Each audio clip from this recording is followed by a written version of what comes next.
Dan perhitungkanlah diri engkau pada tiap-tiap geritik yang ada di dalam hati. Dan perhitungkanlah diri engkau pada tiap-tiap geritik yang ada di dalam hati. Karena geritik itu adalah merupakan awal daripada kehendak.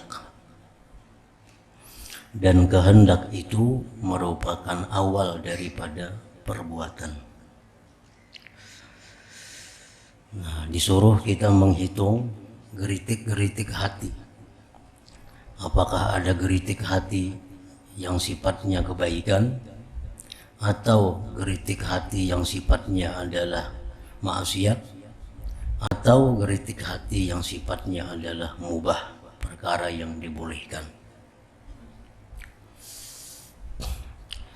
Para ulama menjelaskan bahwa dalam hal menghitung diri, muhasabah, itu ada terbagi dua. Ada muhasabah qablal amal, memperhitungkan diri sebelum melakukan perbuatan. Yang kedua, muhasabah ba'dal amal, memperhitungkan diri terhadap sesuatu yang sudah dikerjakan.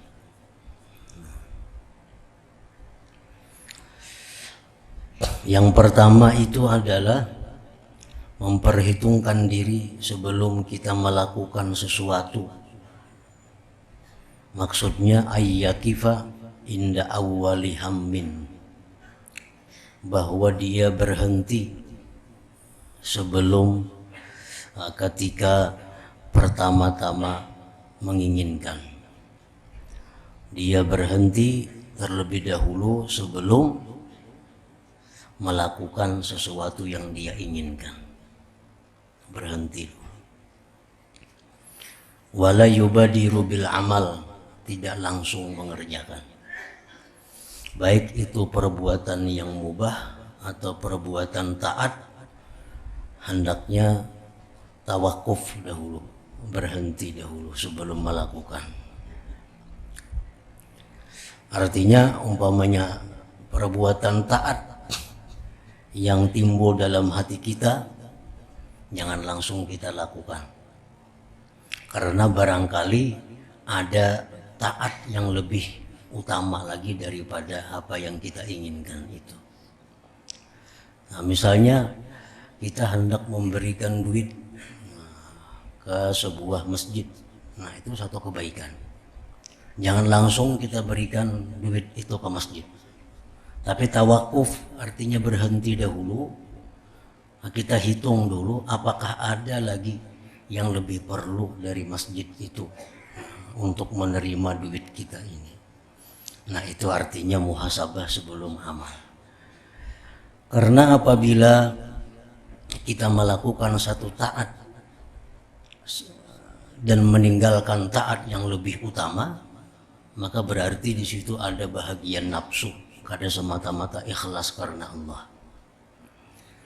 Nah, misalnya kalau aku berikan duit ini kepada orang sakit yang kada kau berobat, itu lebih ganal, lebih besar pahalanya daripada memberikan duit ini untuk pembangunan masjid. Tapi kita tetap menggunakan untuk pembangunan masjid. Nah, berarti kita kada ikhlas karena Allah. Kalau kita ikhlas karena Allah, pasti akan mencari yang lebih utama di sisi Allah. Nah, pasti mencari yang lebih utama di sisi Allah. Contoh mudah lagi misalnya, di waktu azan. Nah, di waktu azan itu amal yang paling baik kita lakukan adalah ijabatul muazzin, menjawab orang azan. Tidak ada amal yang lebih baik daripada itu. Orang azan itu yang paling baik adalah menjawab orang azan. Nah, sedangkan kita sedang membaca Quran umpamanya. Nah, apakah kita terus baca Quran, kadang menjawab orang azan, atau tutup dulu Quran, menjawab orang azan? Nah di situ amal yang utama adalah menjawab orang azan. Nah kalau kita terus membaca Quran, kadang menghiraukan orang azan, berarti amal kita ini kadang murni karena Allah. Kadang murni karena Allah. Kalau karena Allah jelas mengambil yang lebih utama di sisi Allah, yaitu menjawab orang azan tadi. Nah jadi itu artinya muhasabah qablal amal, menghitung sebelum beramal. Apakah amal yang kau perbuat ini memang yang lebih utama di sisi Allah, atau yang nomor 2, 3 atau seterusnya. Nah itu dalam hal taat. Nah, apalagi perbuatan yang haram sudah jelas. Kita bakal hendak melakukan ini, jangan langsung dilakukan, barangkali ini maksiat. Nah, dipikirkan ini maksiat atau kada, haram atau boleh. Nah, kalau ini haram, ta'akhir, dia mundur.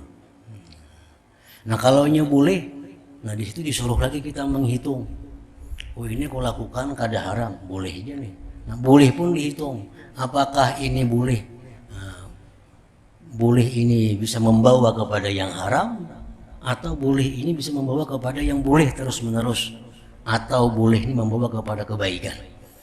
Nah apabila yang boleh ini membawa kepada kebaikan, maka itulah yang dilakukan. Nah jadi sebelum kita melakukan suatu perbuatan, kalau itu taat, jangan langsung dulu, kita muhasabah dulu, kita hitung adakah taat yang lebih baik daripada itu. Nah yang kedua, kalau itu maksiat jelas sudah kita mundur. Yang ketiga, kalau itu mubah, mubah ini pun diperhitungkan dulu. Karena ada perbuatan yang mubah tapi akibatnya kena haram. Itu banyak. Nah, perbuatan yang sebenarnya mubah, kita memakai pakaian yang bagus, itu mubah sebenarnya. Tapi ini bisa mengakibatkan kena kesombongan, keangkuhan. Nah ini berarti mubah yang membawa kepada yang haram. Nah kalau kita kada khawatir, ini pakaian bagus, kok kada khawatir, kok kada akan sombong. Bahkan bisa membawa aku kepada menampakkan nikmat Allah Subhanahu wa taala. Nah itu mubah yang membawa kepada kebaikan. Nah jadi mubah pun kita mesti berpikir dulu, jangan sembarang mubah yang dilakukan. Nah itu yang dimaksud muhasabah sebelum amal. Yang kedua ada muhasabah lagi ba'dal amal. Nah, kita menghitung lagi terhadap diri kita tentang yang dia perbuat daripada taat. Nah, kita sembahyang, kita bersedekah, kita puasa, kita membaca salawat, zikir. Sesudahnya itu disuruh kita muhasabah, menghitung apakah taat yang sudah kita lakukan ini sesuai aturannya atau kada. Apabila sesuai, nah di situ kita disuruh untuk bersyukur kepada Allah. Apabila taat yang kita lakukan ini belum sesuai dengan aturannya, dengan haknya, maka disuruh kita istighfar, minta ampun dan berniat untuk memperbaikinya di belakang hari. Nah, setiap taat yang kita lakukan, di situ banyak hak-hak Allah yang mesti dipenuhi. Kita sembahyang, kita baca Quran. Nah sesudah kita tuntung baca Quran, kita disuruh satu, mengingat tadi baca Qurannya ikhlas kada. Nah di awalnya ikhlas bang tadi, nah, pertamanya ikhlas, tapi di tengahnya bang ikhlas kada waktu membaca Quran tadi. Amal itu bisa awalnya ikhlas, tengahnya bisa hilang ikhlasnya. Contohnya kita baca Quran surangan, tiba-tiba ada orang datang, orang melihat kita baca Quran, timbul hati kita ada senang, ada gairah. Nah itu ikhlas kita rusak di tengah amal. Nah kita lihat ikhlas kita waktu beramal tadi, oh sudah ikhlas.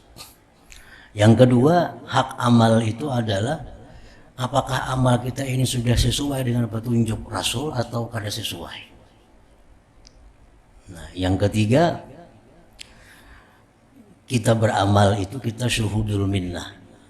Kita telah menyaksikan nikmat Allah yang sampai kepada kita. Nah, kita beramal tadi kita merasa dapat nikmat Allah.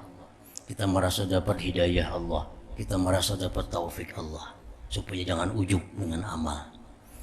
Nah, yang keempat, kita merasakan banyak kekurangan kita dalam taat tadi. Banyak hati kita kemana-mana dalam taat tadi. Nah, apabila 4 perkara itu sudah kita muhasabah, ada yang kita syukuri, ada yang kita istighfari di dalam perbuatan taat itu.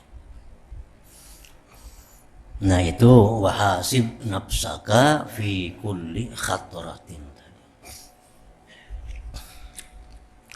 Waraqibillaha fi kulli nafasin, dan murakabahlah engkau terhadap Allah pada tiap-tiap napas.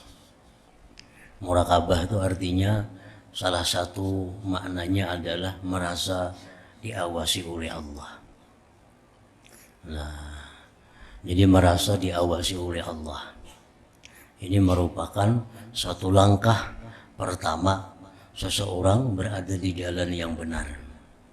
Kalau orang sudah merasa kada diawasi Allah, kalau orang sudah merasa kada diperhatikan Allah, maka dia akan menempuh jalan halal haram dan sebagainya. Nah, waraqibillah fi kulli nafas.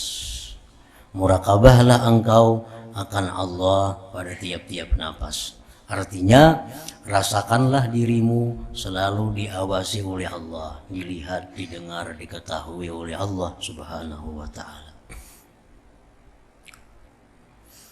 Dan itu membuat hidup seseorang menjadi lebih bertata krama, lebih beradab. Kita sembahyang misalnya. Nah, sembahyang itu memang disuruh kita pertama-tama menyaksikan Allah. Ubudillah ka'annaka tarah. Kita sembahyang, kita baca Quran, kita disuruh menyaksikan Allah.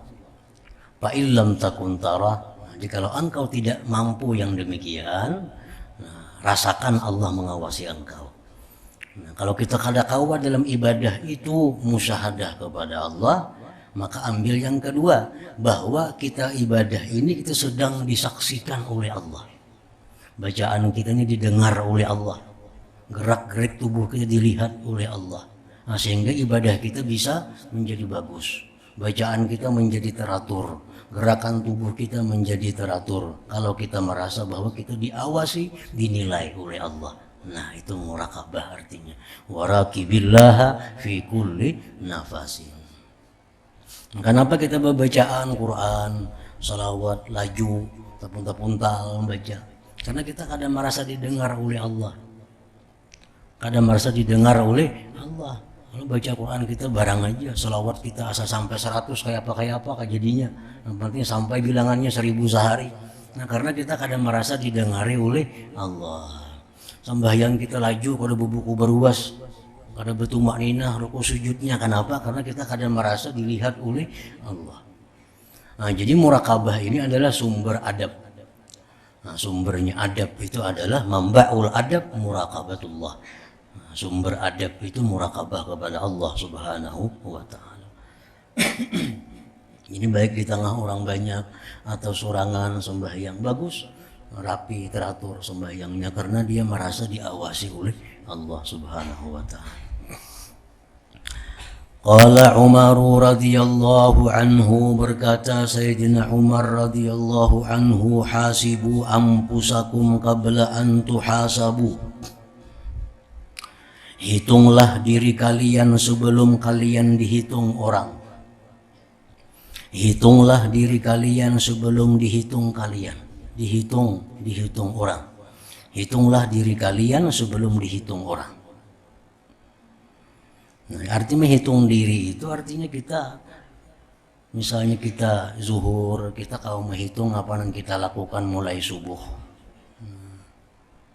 Tadi mulai subuh sampai zuhur kita kalau menghitung berapa dosa yang kita lakukan, kemana mata memandang, mendengar apa yang kita ucapkan, supaya waktu zuhur itu kita bisa memperbaiki, mensyukuri yang baiknya. Karena asar kita muhasabah lagi antara zuhur ke asar, maghrib ini kada terlalu jauh, amunnya sehari sekali kejauhan bisa banyak taliungnya. Misalnya muhasabah habis subuh aja 24 jam, itu kebanyakan yang dihitung. Tapi kalau per salat nyaman. Sebelum kalian dihitung orang. Nah kalau dihitung orang, karena orang teliti menghitungnya. Wazinuha qabla an tuzanu, dan timbanglah diri kalian sebelum ditimbang orang. Timbang amal sebelum ditimbang orang. Artinya seorangnya menimbang dulu. Timbanglah diri kalian sebelum ditimbang orang. Karena di akhirat ada timbangan amal. Kita timbang dulu amal kita. Mana kira-kira baratnya? Wa tazayyanu lil 'ardil akbar, dan bersiap-siaplah untuk sidang yang besar.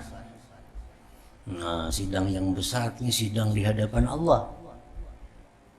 Itu setiap orang akan disidang oleh Allah. Tanggung jawab terhadap nikmat yang diberikan Allah. Kemana kita gunakan nikmat-nikmat ini? Ini tanggung jawab. Jadi artinya nikmat yang diberikan Allah ini bukan cuma-cuma, bukan kada ada hitungannya, dihitung. Yauma la takhfa minkum khafiyah, pada hari yang tidak tersembunyi daripada kalian sesuatu yang tersembunyi. Kada ada tersembunyinya. Nah di bawah ada keterangan nomor 1. Fa innahu ahwanu alaikum bil hisabi ghada, bahwasanya itu lebih mudah atas kalian pada hisab di hari kiamat. Antuhasibu ampusakum al yauma, bahwa kamu hisab diri kamu sekarang ini. Kalau sudah kita hitung, kita rapiakan, nyaman.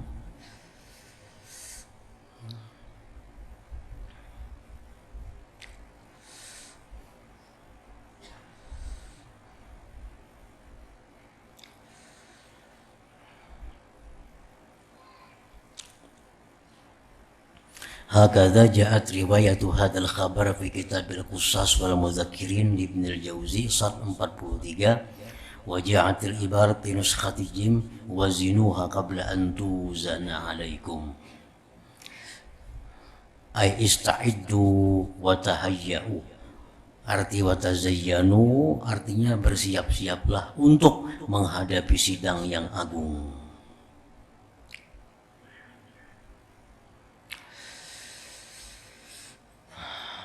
Nomor 3, allaqat Tirmidzi bi sunanihi bi abwab sifatil qiyamah kalimat Umar hadi bi lafzi hasibu anfusakum qabla an tuhasabu wa tazayyanu lil ardil akbar.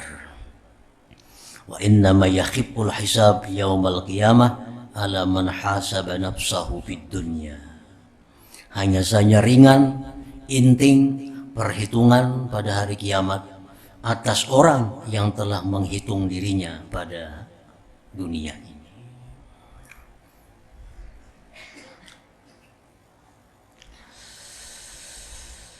Wa khafillaha fi dinik, wa khafillaha fi dinik, dan takutlah engkau kepada Allah pada agama engkau. Takutlah engkau akan Allah pada agama engkau. Maksudnya, takutlah kepada Allah pada agama engkau, bahwa agama kita ini hilang di tengah perjalanan hidup kita. Nah, itu yang kita takuti.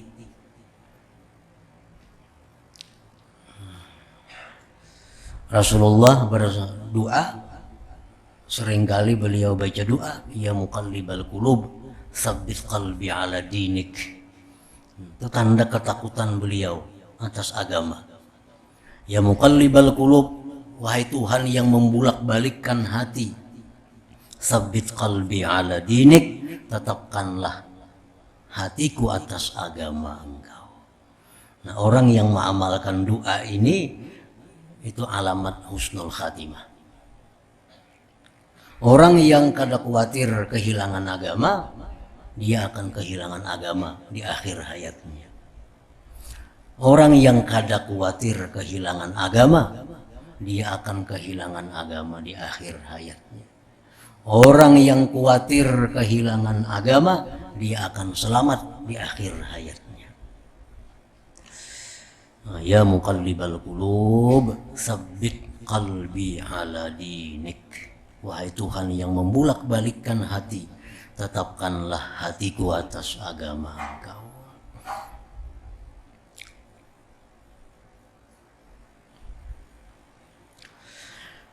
Warjuhu bi jami'i umurik, dan berharaplah engkau kepada Allah pada sekalian perkara engkau. Berharaplah engkau kepada Allah pada sekalian perkara engkau.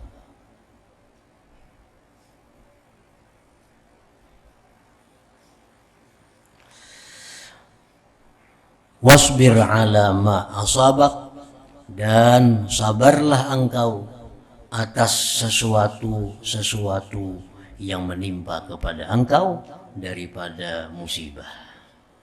Wasbir ala ma asabak. Nah, di bawah tuh ada nomor 2, wala tazunnanna annal karba la yantahi zilluh, falikulli syai'in ajal.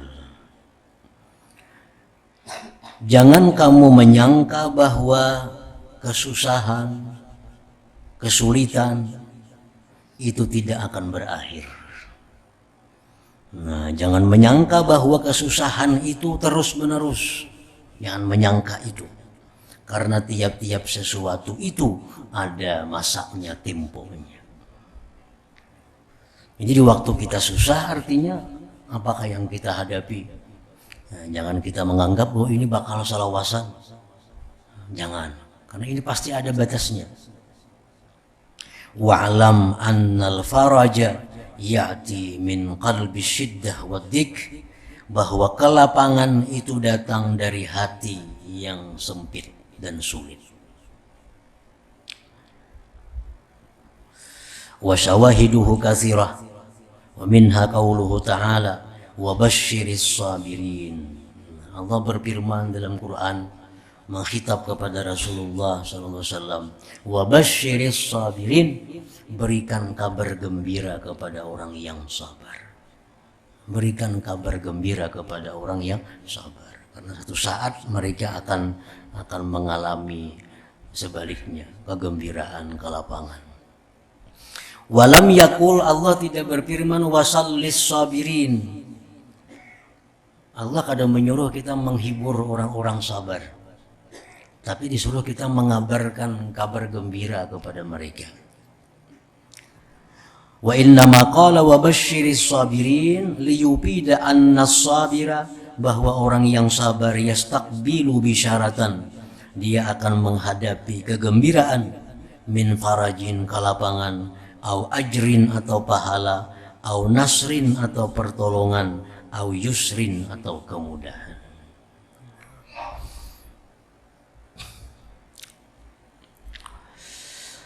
Qala Aliun radhiyallahu anhu, berkata Sayyidina Ali radhiyallahu anhu, la takhab illa dzambak, janganlah kamu takuti kecuali dosa engkau.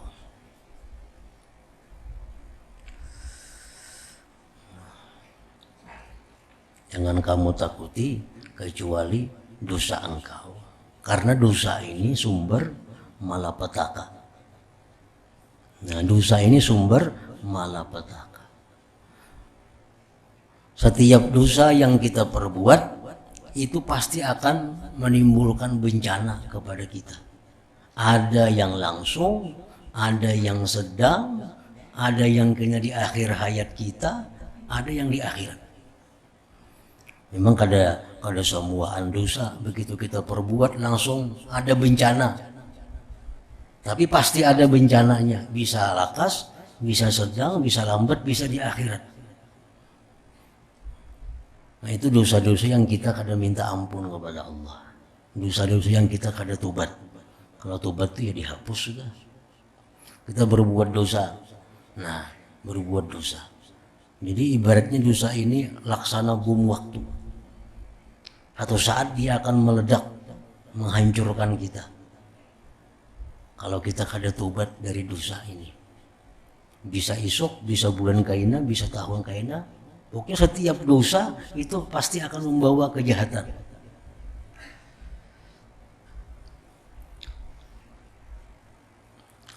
Wala tarju illa rabbak, dan jangan kamu berharap kecuali kepada Tuhan engkau. Nah, jangan kamu berharap kecuali kepada Tuhan engkau. Nah, di bawah ada keterangannya. Yang paling bawah, wa dzakara Ibnul Jauzi fi kitab al-luqati fi hikayatis salihin bil hikayat, qala Abdurrahman ibnu Ibrahim al-Fihri, ata rajulun ba'dal umara bi hajatin fawajadahu sajidan yad'u rabbah azza wa jalla faqala hadza muhtaj ila ghairi fakaifa ahtaju ana ilaihi lima la arfa'u hajati ila man la takhtaliju ay takhtalitu wa tata'akharu hawaiju indah. Datang seorang laki-laki kepada sebagian pejabat untuk minta suatu hajat. Laki-laki dalam kesusahan datang ke rumah pejabat. Begitu dia temui pejabat itu sedang sujud pejabatnya. Nah, pejabatnya sedang sujud berdoa kepada Allah. Ujar si laki-laki tadi, ini pejabat minta kepada Allah. Kenapa aku minta lawan inya? Nangku datang ini, pejabatnya sujud minta kepada Allah. Kenapa aku minta lawan pejabat ini? Kenapa tidak aku laporkan hajatku kepada Tuhan?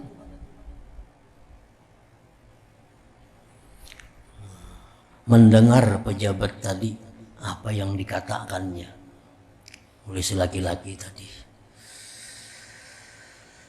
Falamma rafa'a ra'sah qal, manakala selesai si raja tadi berdoa, raja tadi berkata, pejabat tadi berkata, alayya birrajul.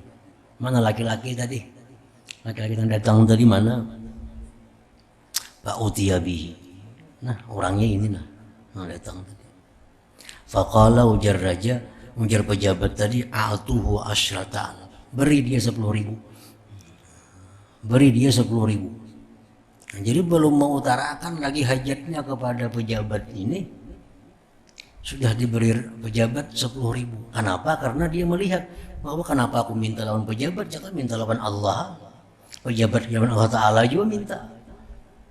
Nah, hanya dengan itu dibukakan Allah hati pejabat ini untuk memberikan ini 10.000. Wa qala, jar pejabat tadi, innama a'taka hadza man kuntu ad'uh wa ana sajid wa man raja'ta ilaihi. Yang memberi engkau 10.000 ini adalah orang yang aku mintai tadi, yaitu Allah. Yang memberi 10.000 ini adalah Allah Subhanahu wa ta'ala. Nah, jadi artinya jangan berharap sesuatu kecuali kepada Allah Subhanahu wa ta'ala. Wala tarju illa rabbak. Wala yastahil ladzi la ya'lam ay yas'ala hatta ya'lam. Janganlah malu, janganlah supan orang yang tidak tahu bahwa dia bertanya sehingga tahu. Jangan supan untuk bertanya terhadap perkara-perkara yang dia tidak tahu. Yang dia tidak tahu. Wala yastahi may yus'alu amma la ya'lam ay yaqula la a'lam. Dan jangan pula supan, jangan juga malu orang yang ditanya dari sesuatu yang dia tidak tahu bahwa dia mengata aku tidak tahu. Kita bisa ditakuni orang, hukumkah apakah, kita kada tahu. Jangan malu kita menjawab aku kada tahu.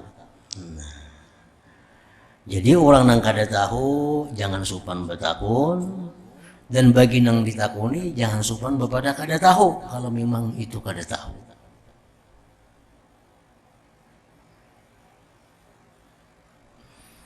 Nah di bawah itu ada summa qala al-Munawi halaman sebelahnya 83. Summa qala al-Munawi rahimahullahu taala fi syarhih وخذ من هذا الحديث أن للعالم إذا سئل عما لا يعلمه أن يقول لا أدري أو لا أتحقق أو لا أعلم أو الله أعلم وقول المسؤول لا أعلم لا يضع من قدره كما يظنه بعض الجهلة.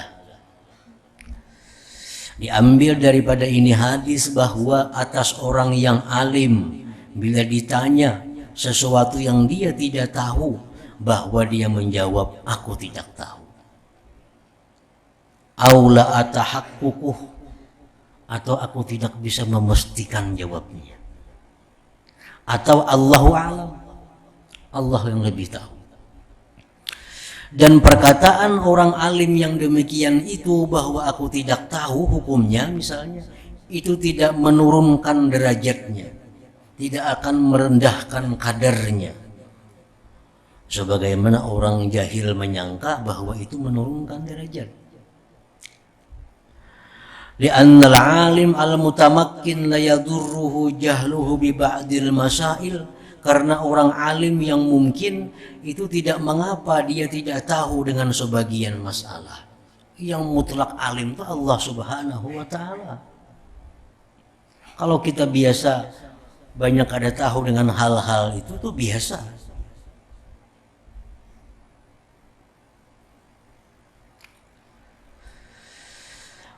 Bal yarfa'uhu qawluhu la adri, bahkan meninggikan akan dia perkataan dia tidak tahu. Kalau orang alim ini kada tahu, ditakuni ditanya dia jawab aku kada tahu, jarinya itu justru meninggikan derajatnya. Meninggikan derajatnya. Li'annahu dalilun ala idhami mahallih wa quwwati dinih wa taqwa rabbih wa taharati qalbih wa kamali ma'rifatihi wa husni niyyatih, karena itu dalil atas besar kedudukannya, kuat agamanya, takwa kepada Tuhannya, bersih hatinya, sempurna ma'rifatnya, baik niatnya. Kalau orang ditakuni inya kada tahu, kok kada tahu lagi nah itu justru meninggikan derajatnya, karena itu bukti ini orang bersih hatinya, ini orang takut lawan Tuhannya, ini orang adalah orang yang sempurna ma'rifatnya. Wa inna ma ya'nabu min dhalik man da'ufat diyanatuhu wa qallat ma'rifatuhu li'annahu yakhafu min sukutihi min a'yunil hadirin wa la yakhafu min sukutihi min nadhari rabbil alamin. Hanya saja enggan dari yang demikian orang yang lemah keagamaannya, sedikit ma'rifatnya, karena dia takut gugur namanya di sisi manusia, tidak takut gugur dia dari pandangan Allah Subhanahu wa taala. Yang enggan berkata kada tahu itu orang yang jahil. Yang enggan berkata kada tahu itu adalah orang-orang yang tidak takut kepada Allah Subhanahu wa taala. Ini kada tahu. Orang ditakuni orang, apa ini hukumnya? Kada tahu. Jangan dikira-kira. Hukum itu kada kawa dikira-kira. Nah kita bepada kada tahu, itu pahalanya kada lebih besar, kada lebih kecil daripada kita menjelaskan perkaranya. Orang bertakun hukum, kita tahu nih, kita jelaskan. Itu pahala. Orang bertakun hukum, kita kada tahu, jadi kita nggak kada tahu nah itu pahalanya sama aja lah orang tadi. Sama aja pahalanya.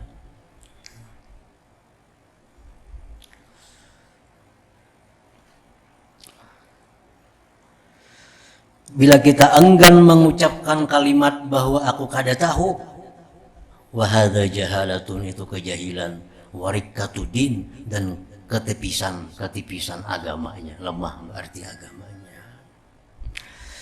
Wa min thamma nukila la adri wa la a'lam anil a'immatil arba'ah wal khulafa'il arba'ah. Imam-imam yang empat, kayak apa hebatnya Imam Hanafi, Maliki, Syafi'i, Hambali, luar biasa alimnya. Nah beliau pun sering ditanya orang hukum, Dijawab la adri. Nah, aku kada tahu, belum pernah mendengar. Bal anil Mustafa sallallahu alaihi wasallam, bahkan Nabi pun pernah ditanya oleh orang-orang sahabat, ditanya oleh orang-orang kafir tentang sesuatu, Nabi jawab kada tahu lagi karena belum ada wahyu dari Allah Subhanahu wa taala. Nabi ditanya tentang roh, Nabi kada tahu menjawab sampai ada turun wahyu dari Allah Subhanahu wa taala. Itu artinya pelajaran bagi ulama-ulama. Jangan malu, jangan supan, bapak dah kada tahu. Nabi pun pernah demikian, memberikan pelajaran contoh. Wa Jibril alaihissalam, Jibril pun pernah, bapak dah kada tahu. Jibril ditakuni, apabila jurang kiamat, aku kada tahu ya Jibril. Nah, memang kada tahu.